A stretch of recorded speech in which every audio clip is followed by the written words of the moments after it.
37. Todo mundo pegando a página 337. Nós temos ali dois tipos de tomates. Na figura à direita, a gente tem ali uma agricultura orgânica. Na figura à esquerda, uma agricultura ali que os tomates são transgênicos e são cultivados. Observam a diferença. Qual que é o tomate mais bonito? Transgênico, né? Se a gente observar, é o bem vermelhinho, bem todo vermelhinho, não tem ali nenhuma imperfeição. Já o cultivado à direita, que é o orgânico, claro, ele vai ter ali algumas imperfeições, né? Por quê? Porque quando a gente usa o tomate orgânico, ele não leva agrotóxicos. Qual que será o qual que é o melhor para a nossa saúde? Qual tomate vai ser o melhor para a saúde? Com certeza vai ser o orgânico. Por quê? Porque ele não leva ali insumos de agrotóxicos, nem que possam ser prejudicial à nossa saúde. Porém, gente, a agricultura moderna hoje, ela utiliza o quê? Ela utiliza muito desses recursos transgênicos. Para quê? Porque os produtos transgênicos, eles têm o quê? Eles aguentam muito mais tempo ali com ervas daninhas. Você pode passar um tipo de agrotóxico que não vai afetar a produção. Você pode também, quando tem ali período das lagartas, que começam a utilizar ali as lavouras, você pode passar, muitas vezes já existem sementes que já são próprias, que não vai dar esses tipos de insetos, né? As lagartinhas, que vão o quê? Vão afetar a produção. Então, hoje nós temos ali muitos defensivos agrícolas químicos, que são o quê? Também chamados de agrotóxicos, que vão proteger as plantas das pragas agrícolas, né? O que seriam as pragas agrícolas? São ali as ervas daninhas, são as lagartas, os insetos também, que podem ali afetar toda essa produção. Através ali, o que são as pragas agrícolas? Insetos, fungos, vírus ou bactérias que representam ameaças às plantas cultivadas, né? Então, nós temos tudo isso que já hoje, com a tecnologia, chega nas lavouras. Nessa imagem embaixo, nós temos uma aplicação de defensivos agrícolas químicos nos Estados Unidos. Observam que aqui, se a gente observar bem, é uma área de semiárido. Olha como está a vegetação lá ao fundo, onde que não tem plantação de soja. Observam a vegetação. Se vocês observar que é uma área de semiárido ou até árido, tá, pessoal? Como que tem essa plantação? Vocês estão vendo umas barras de ferro que tem mais ao fundo? O que é isso? Vocês estão vendo lá ao fundo que nós temos ali uma barra de ferro, ou seja, o que seria isso? Seria a irrigação, tá? A irrigação que é utilizada nessa região.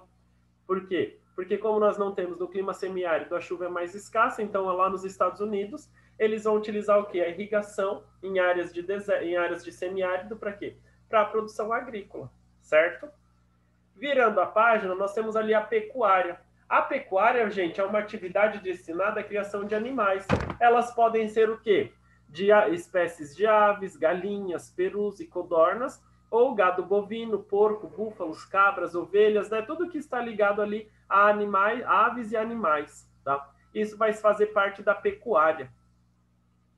Assim como na agricultura, a criação de animais, ela também pode ser realizada em pequena escala, para o sustento ali da própria família, ou em larga escala, que é o quê? Para fins comerciais, né? Para gerar ali lucros para a família, certo? Nós temos ali os dois tipos de pecuária, a pecuária extensiva e a pecuária intensiva. Qual que é a diferença das duas? Quem sabe me dizer?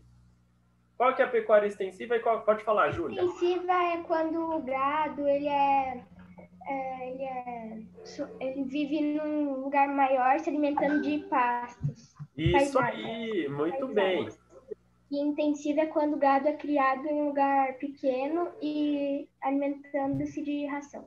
Isso mesmo, parabéns. Então, gente, a pecuária extensiva é isso que a Júlia falou. Os animais, eles são criados soltos, tá? Em grandes áreas de pastagens, que possuem o quê? Gramíneas para sua alimentação.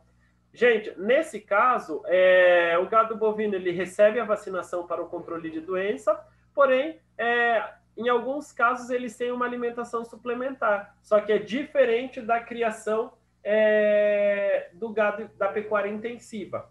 Outro fator também é que a pecuária extensiva ela utiliza pouco nível tecnológico, tá? Não, ele depende de poucos investimentos. Não tem ali tantos investimentos. Por quê? Porque o gado, o único investimento que tem é o quê? Ali o controle nas vacinas, tá? E ele recebe lá o sal, recebe ali, caso fique doente, aí tem um atendimento veterinário, tá?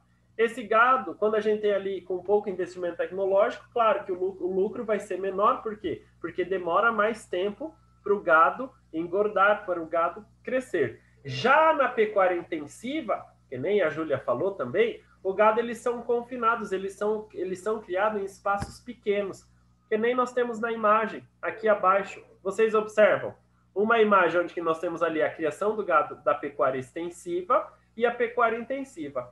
A pecuária intensiva, gente, ela apresenta ali uma maior produtividade, por quê? Porque você, numa menor espaço, você vai estar produzindo, vai estar criando mais animais, tá? E esses animais, que muitas vezes ou é para abate ou para o gado leiteiro, eles vão ter ali um alto grau de quê? De tecnologia sendo utilizado. Por quê? Porque esses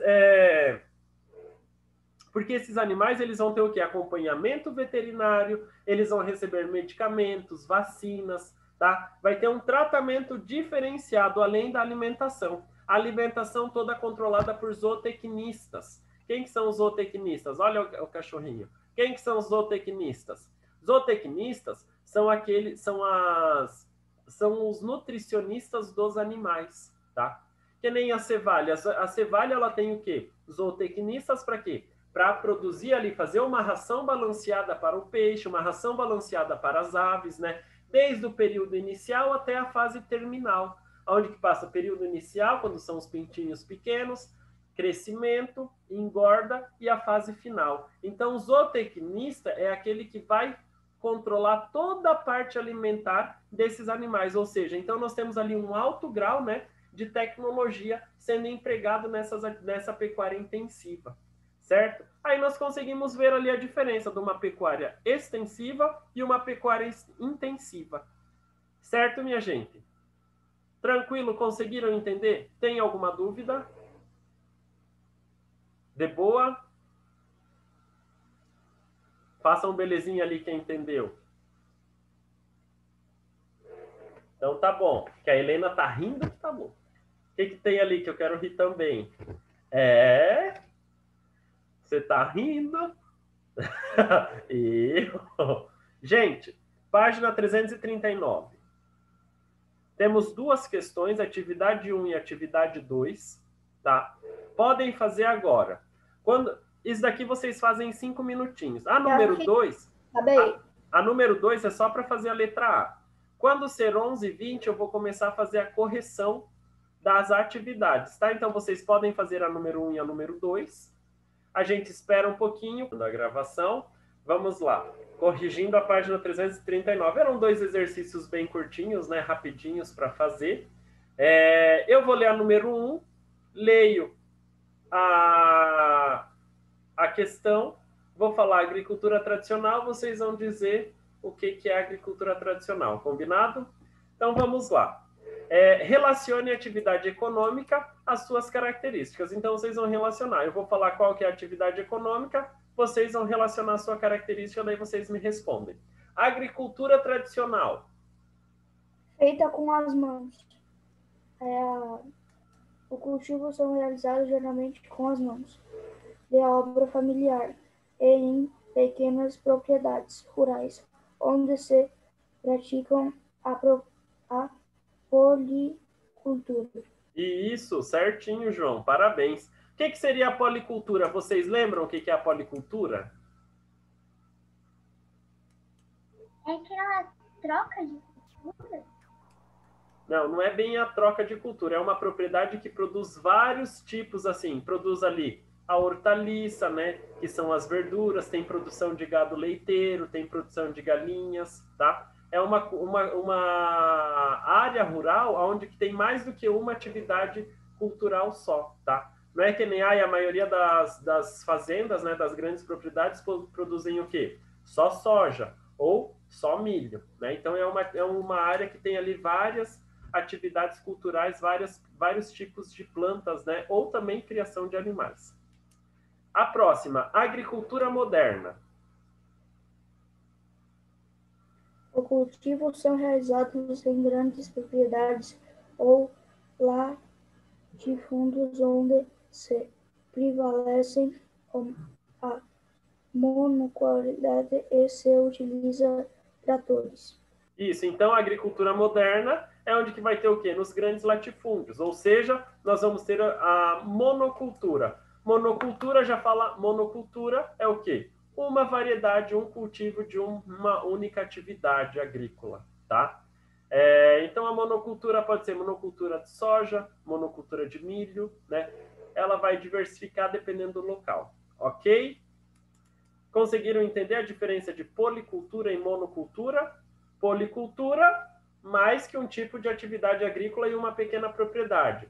Monocultura, relacionada às grandes propriedades, né, os grandes latifúndios, onde que nós vamos ter o quê? Uma única atividade agrícola. Ou ela vai ser soja, ou ela vai ser milho, ou vai ser trigo, tá? Dependendo da época do ano, ok? Combinado? Pecuária extensiva. O gado é criado solto.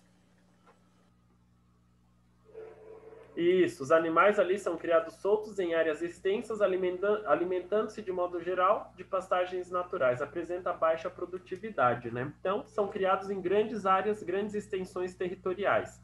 Pecuária intensiva. Os animais são criados confinados, alimentam-se à base de ração e recebem cuidados veterinários, como vacinas e medicamentos. Apresenta maior produtividade. Isso aí, então, vamos lá. Agora, diferenciando pecuária extensiva e intensiva. Pecuária extensiva, grandes extensões territoriais, menos tecnologia empregada, certo? Baixa produtividade. Pecuária intensiva, gados criados em pequenas áreas, né? São confinados.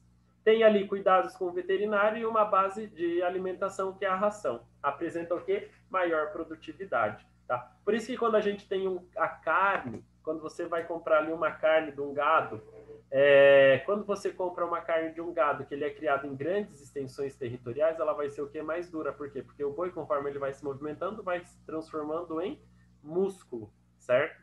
Vai ficando uma carne mais rígida. E quando você compra uma carne de um gado que ele é criado em pequenos espaços, que tem um tratamento ali diferenciado, a carne do gado vai ser o quê? Vai ser mais macia, né? Por quê? Porque ele não vai andar tanto, ele vai ficar mais preguiçoso, né? Vai ficar mais relaxado, então essa carne vai ser mais macia, mais saborosa, certo? Tranquilo? Todo mundo entendeu? Olavo, conseguiu? Rafael, conseguiu fazer? Tudo certo aí? Rafael, tranquilo aí? Faz um belezinha na tela para eu ver. Muda essa cara desse bicho ali, Rafael. Nós temos ali a número 2. Leia as manchetes abaixo e em seguida responda as questões. Vamos lá. Vou ler para você. Eu coloquei que... Espera aí, deixa eu só ler a questão, tá? Calma aí. Que página que está agora? Página 339. Uso de agrotóxicos no Brasil é descontrolado. Análise identifica resíduos de agrotóxicos em 60% das amostras de tipos de alimentos. O que nós vamos ter nessas duas... Que eles estão usando muito agrotóxico. Exatamente. Quais são os temas tratados nas duas manchetes? Posso falar? Pode. Os agrotóxicos usados descontroladamente no Brasil. Isso. Pode falar, Luísa. Uso de agrotóxicos. Exatamente, né? Quem colocou uso de agrotóxico, uso descontrolado de agrotóxico, uso descontrolados e resíduos de agrotóxicos nos alimentos também está certo, tá? Então, as manchetes falam ali do agrotóxico, tá, gente? Ok? Fechou? Tudo certinho? Podemos continuar? Então tá bom. Virando a página, nós vamos entrar aonde? No extrativismo e os recursos da natureza. Quem que lê para mim lá o primeiro parágrafo, lá na página 340?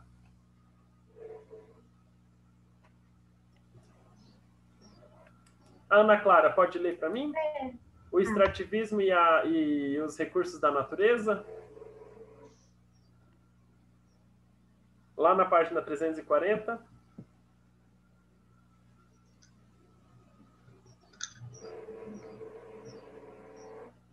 Posso ler, prof? Então a Ana Clara vai ler para nós, daí depois eu falo para vocês, tá? Pode ler, Ana. Que parágrafo, prof? O primeiro. Ali desde o século...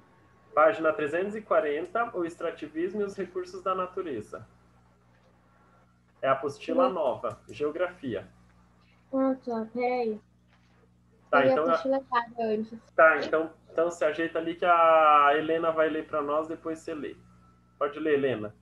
Você falou antes, daí depois a Júlia lê. O extrativismo é a atividade de extração de recursos da natureza.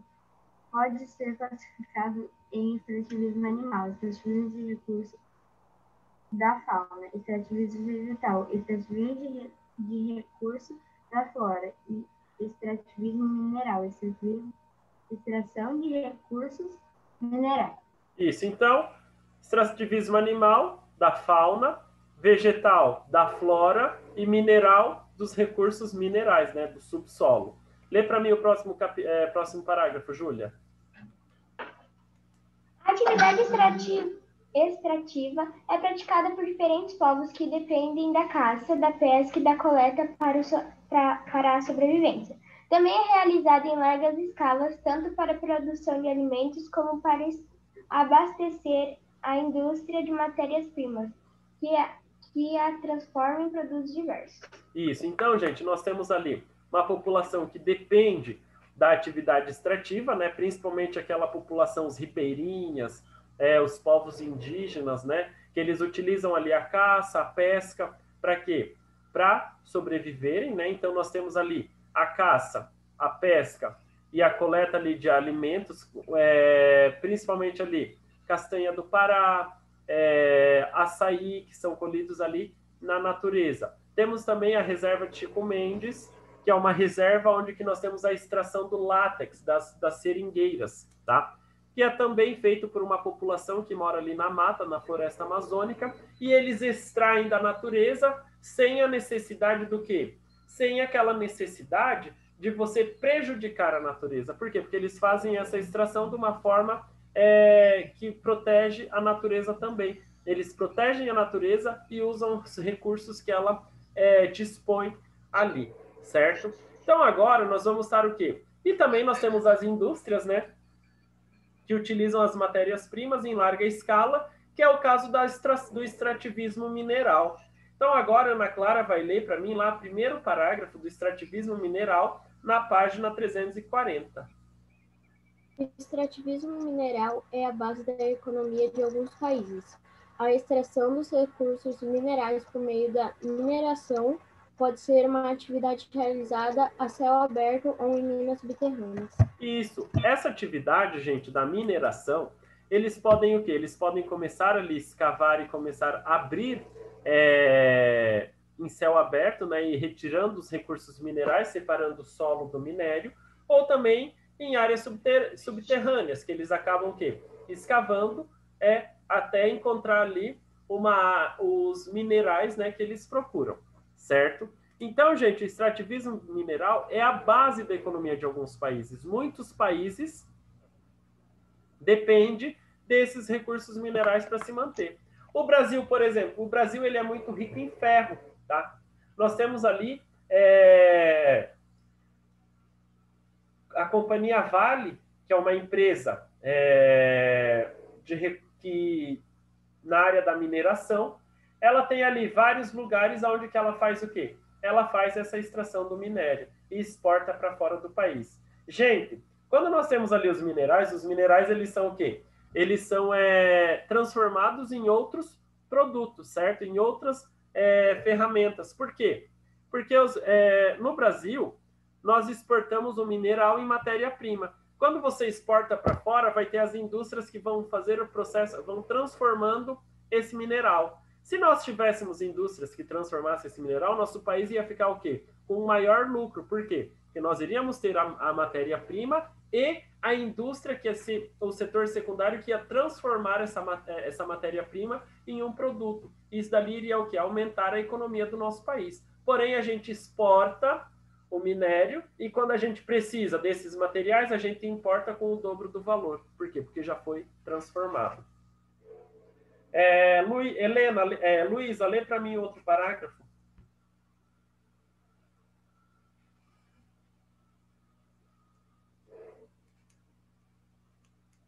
Tá ouvindo? Luísa? Lê para mim o segundo parágrafo lá do extrativismo mineral. Entre os recursos minerais, entre os recursos metálicos, alguns são abundantes, como o ferro e o alumínio e o manganês. E outros são escassos, como o cobre e o ouro e a prata. Isso. Por que a gente tem ali alguns minerais mais abundantes e outros não?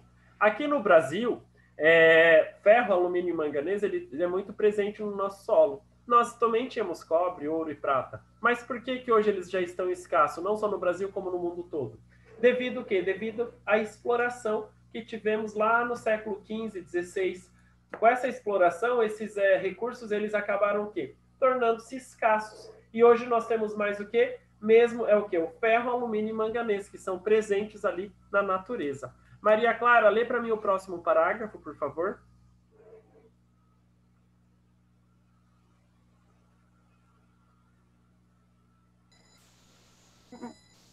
Pode ler. Os minerais metálicos não são utilizados na produção de fertilizantes. Ele não pode ser o setor agrícola, por exemplo. Fosfato de cálcio, enxofre, calcário, nitrato de sódio. Outros são utilizados na construção civil, como calcário, argila e areia.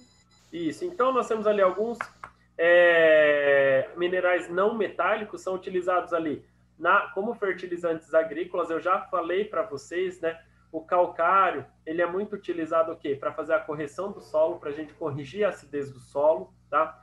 Além do que da construção civil, que nós temos a argila, a areia, o calcário também, né? Que é para quê? Para fazer as construções. Então, esses minerais não metálicos, eles são muito utilizados diariamente aqui, principalmente nesses setores, né? Da agricultura e da construção civil, tá? São materiais utilizados para quê? Para tanto na agricultura, para fertilização do solo, para correção do solo, para ter uma maior produção, assim como na construção civil, para quê? Para construir, né, edifícios, casas, enfim, tudo que está ali envolvido na área da construção, certo? Aqui nós temos uma exploração de minério de ferro na Rússia, tá?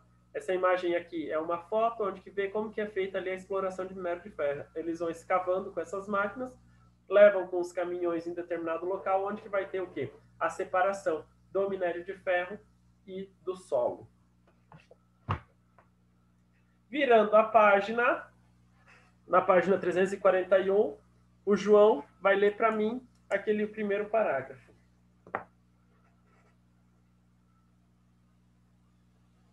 341.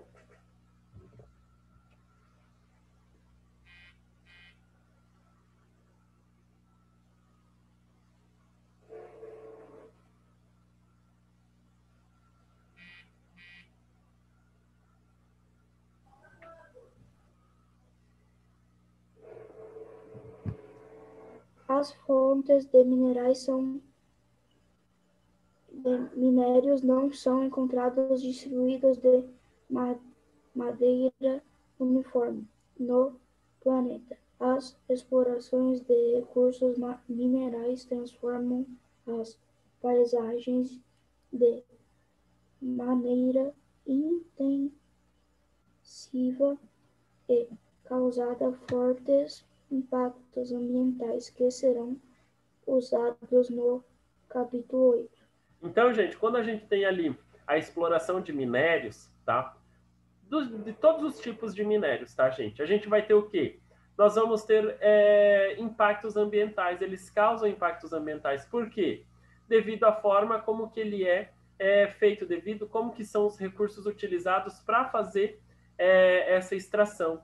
Gente, lembrando que os minerais, eles não são distribuídos de forma igualmente no mundo, tá? São distribuídos de formas desiguais. Por quê? Porque cada local tem uma formação geológica diferente, tá? Porque nem todos os locais, porque assim, quando a gente tem os minérios, cada local sofreu o quê? Uma temperatura diferente, um intemperismo diferente, tá? Não é da mesma maneira, certo, pessoal? Eu vou começar a fazer a chamada no final da aula, porque eu tô vendo que tem gente, só porque falta 4 minutos, tem pessoas que já estão saindo da aula. A partir da semana que vem, eu vou deixar os últimos 3 minutos da aula para fazer a chamada, tá? Então, a gente vai fazer sempre a chamada agora no final da aula, não mais no início, tá bom? Então, as fontes de minérios, elas não são distribuídas desigual. Porque para a gente ter um minério, ele sofre o quê? Ele sofre ação ali química, física, né? Para poder se consolidar como um minério. E demora o quê? Muitos anos para quê? Para sua transformação. Então, é por isso que cada local nós temos o quê? Um tipo de mineral mais abundante que outros locais, né? Devido a esse processo geológico que passa ali para essa formação. Aqui nós temos o cloreto de sódio. O que é o cloreto de sódio? É o sal de cozinha, né? É um dos recursos minerais não metálicos explorados há mais tempo pelo ser humano. Aqui nós temos a extração de sal marinho no Vietnã. Então, sal marinho, o sal, né, que nós utilizamos é retirado dessa maneira que vocês podem observar ali na imagem. Certo, pessoal? Alguma dúvida até aqui? Ou tá tranquilo? De boa, né? Então vamos continuar. Agora nós vamos falar ali do extrativismo vegetal e animal, tá? É o extrativismo ali que a gente tem o quê? Que a gente tem que sai de diversas espécies da fauna e da flora, tá? Onde que são considerados recursos de grande valor econômico, certo, pessoal? Porém, existem os povos tradicionais, que são aqueles que eu já comentei com vocês, que são os indígenas e os ribeirinhos, que eles são essenciais para as subsistências, né? Que no caso eles usam para quê? Para gerar ali renda para eles, certo? Então nós temos os extrativismos vegetal e animal, que são atividades econômicas que devem ser realizadas respeitando-se as leis ambientais e o ciclo reprodutivo das plantas e dos animais. Pessoal, quando nós temos aí o extrativismo animal e o vegetal, existem leis que protegem, né, essas áreas. Ou seja, quando nós vamos ter a pesca, um exemplo que eu acho que eu já comentei com vocês, não só na área, no território, dentro do território terrestre, mas também na parte do mar. A gente tem o quê? Extrativismo animal voltado o quê? Para a pesca. Exemplo, vou dar Santa Catarina. Quando a gente tem lá o estado de Santa Catarina, certo? Nós temos ali a pesca da tainha. Tem o período que tem a reprodução da tainha e a pesca. Ou seja, quando a gente tem o período da reprodução, é proibida a pesca da tainha. Por quê? Porque você precisa deixar esse animal se reproduzir, ele crescer, para quê? Para depois você utilizá-lo. Depois que tem o período da reprodução, aí que você vai ter o quê? Vai ter o período que você vai fazer a pesca da tainha. Por quê? Porque daí ela já vai ter reproduzido, os filhotinhos de peixinhos lá já vão ter crescido, aí você pode utilizar, né? Pode fazer a pesca desses animais para alimentação. Gente, isso dali é comum em todos os lugares, tá? A gente tem que respeitar essas leis ambientais para quê? Para a gente continuar tendo o quê? O recurso para a gente poder se alimentar, para a gente poder extrair. Certo, minha gente? Menos de 1 minuto, sexta-feira, finalizando a aula, tá? Semana que vem, a gente volta de novo, eu retomo aqui do extrativismo animal. Se cuidem, se comportam, bom final de semana, minha gente. Tchau, tchau. Se cuidem, até mais. Obrigado.